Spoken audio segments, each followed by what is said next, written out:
ہم رانا صاحب کی نظر ایک واصف صاحب کا شعر کہ ہوں چراغ داغ بنا ہوا سر شام جلتا ہوں شوق سے، ہوں چراغ داغ بنا ہوا سر شام جلتا ہوں شوق سے، میرے پاس آئیں گے وہ کبھی جنہیں ایک سحر کی تلاش ہے۔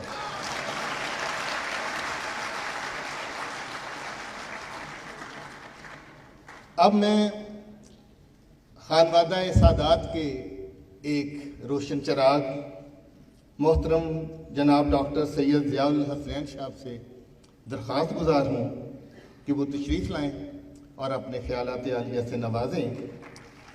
ڈاکٹر صاحب نے اسپین کے اولیاء کے حوالے سے پی ایچ ڈی کی ڈگری حاصل کی ہے اور چیئرمین بیت المال سیالکوٹ ہیں، جناب ضیاء الحسنین صاحب۔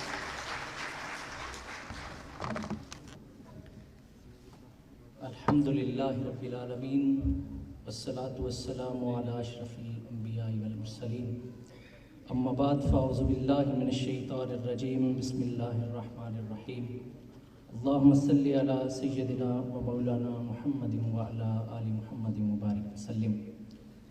خواتین و حضرات، اور آج کی ایک خوبصورت تقریب سعید جو بر صغیر کے عظیم شخص کی یاد میں منعقد کی گئی ہے۔ بر صغیر میں نام بنانا بڑا مشکل کام ہے۔ آپ اگر دنیا میں دیکھیں تو ان کے پاس گنے چنے شخص موجود ہیں، اور ان کا وہ کام بھی نہیں جو اس بر صغیر کے اسکالرز نے، شعراء نے یا دیگر نابغہ روزگار ہستیوں نے کیا ہے۔ تو میں نے عرض کیا تھا کہ بر صغیر میں جہاں خواجہ غلام فرید جیسا شخص موجود ہو وہاں نام بنانا بڑا مشکل کام ہے۔ جہاں پر آپ کو میاں محمد بخش جیسی شخصیت ملے وہاں بڑا مشکل کام ہوتا ہے، لیکن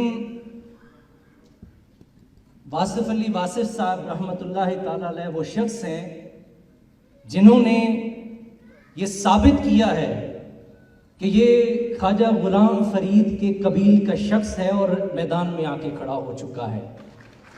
حضرت واصف علی واصف صاحب نے یہ ثابت کیا ہے کہ وہ میاں محمد بخش کے اسی قبیل سے ہیں۔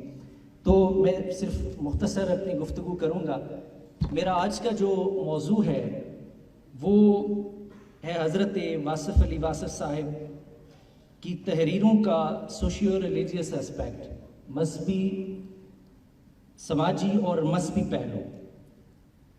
کسی بھی قوم میں، بڑی شخصیت میں یہ پہلو ضرور ہوتا ہے۔ ایک تو وہ نباز قوم ہوتے ہیں، دوسرا وہ نباز عصر بھی ہوتے ہیں۔ اسی وجہ سے وہ روح عصر سے خطاب کرتے ہیں اور اپنے زمانے کے مسائل کا حل بھی پیش کرتے ہیں۔ ہمارے دور کے ایک بہت بڑے دانشور ہیں، وہ کہتے ہیں کہ 100 فلسفی یا دانشور ایک طرف ہوں وہ پھر بھی صوفی کا مقابلہ نہیں کر سکتے۔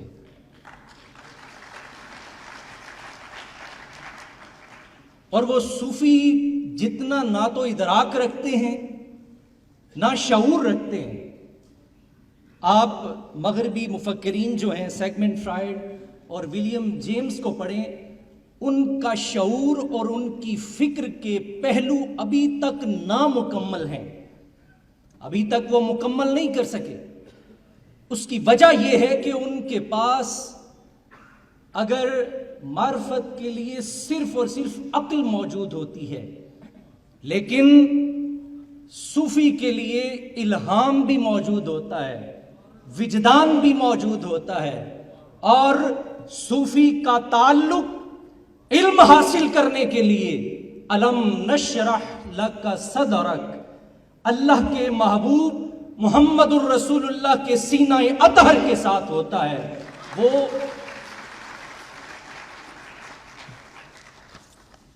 وہ علم کہاں سے حاصل کرتے ہیں؟ اقبال نے اشارہ کیا تھا، خیرہ نہ کر سکا مجھے جلوائے دانش فرنگ، سرما ہے میری آنکھ کا خاک مدینہ و نجف. تو حضرت واصف علی واصف کے علم کا منبع، ڈاکٹر صاحب نے بڑی خوبصورت گفتگو کی ہے. وہ کہہ رہے تھے کہ ایک لفظ 1 پاؤنڈ کا، اس کی وجہ یہ ہے کہ یہ وہاں سے علم لے رہے ہوتے ہیں. حضرت احمد ندیم قاسمی فرماتے تھے، میں علم کے صحراؤں میں جلتا رہا تمام عمر. میں علم کے صحراؤں میں جلتا رہا تمام عمر، ان علم کے صحراؤں میں موج صبا بھی آپ ہیں. وہ کہتے ہیں یہ ان کے صحراؤں کو جب موج صبا چلتی ہے تو معطر بھی کرتی ہے، انہیں معمبر بھی کرتی ہے، انہیں سکون بھی عطا کرتی ہے.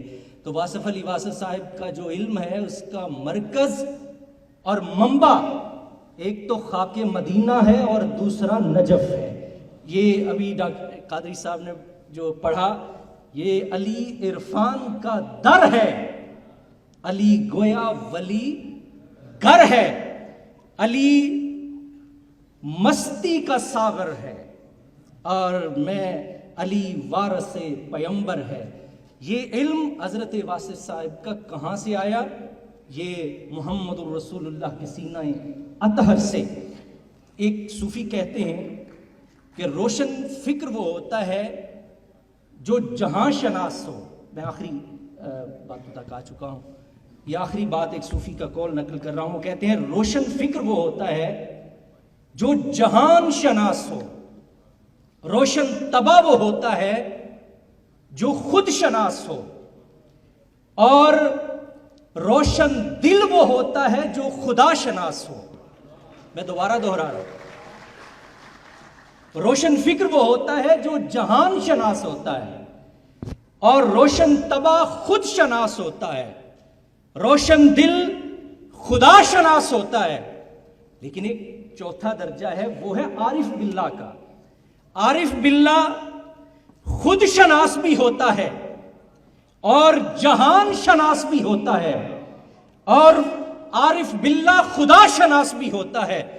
آپ واصف علی واصف صاحب کے تمام کلام کو اٹھا کے دیکھ لیجئے، واصف صاحب خود شناس بھی تھے، یہ جہان شناس بھی تھے اور خدا شناس بھی تھے.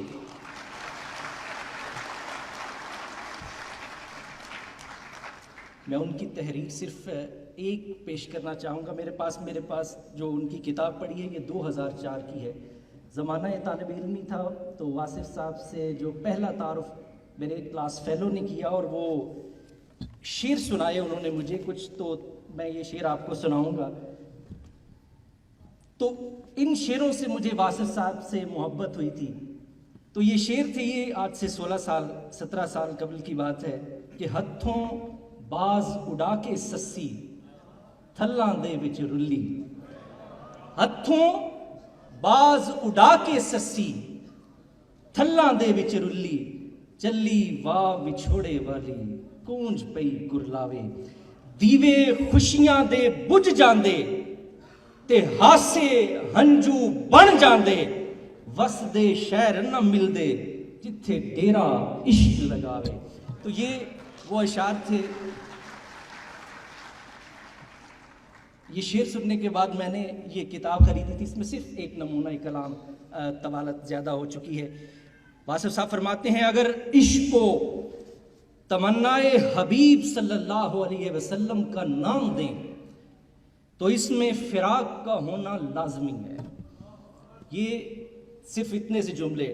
ڈاکٹر صاحب کہہ رہے تھے کہ یہ ایسے لوگ ہیں جن کا فل سٹاپ بھی معنی رکھتا ہے.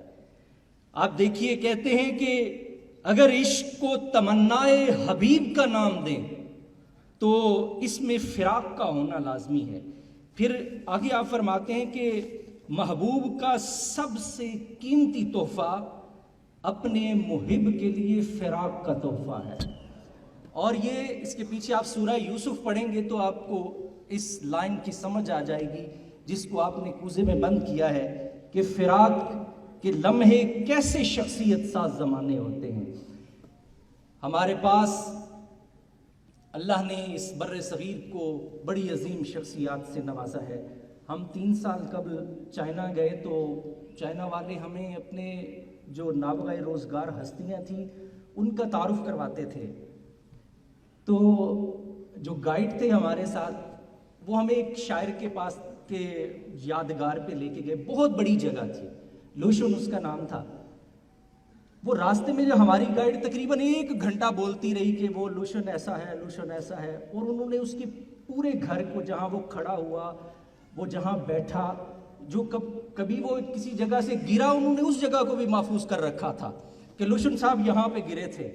کتنا بدقسمت ہے ہم لوگ. اللہ نے ہمیں غلام فرید دیا, ہم نے اس کی قدر نہیں کی. ہمیں میاں محمد بخش جیسی شخصیت سے نوازا, ہمیں پیر مہر علی شاہ دیا, لیکن حکومتی سرپرستی نہ ہونے کے برابر ہے. ہم ناقدرے لوگ ہیں جن کے پاس کچھ نہیں ہے, وہ دنیا کو بتا رہے ہیں ہمارے پاس یہ بھی ہے, ہمارے پاس یہ بھی ہے, اور جن کے پاس سب کچھ ہے وہ اپنا سارا کچھ چھپا کے بیٹھے ہوئے ہیں. تو ہماری حکومتوں کو بھی چاہیے کہ ہمارے جو بڑی شخصیات ہیں ان کا پیغام ہمارے نوجوانوں تک پہنچایا جائے, ہماری اپنی نسل کو پتہ چلے کہ بر صغیر نے کتنی بڑی شخصیات کو جنم دیا تھا. طوالت کے لیے میں معذرت خواہ ہوں اور میں شکر گزار ہوں صاحبزادہ کاشف محمود صاحب کا. جزاک اللہ.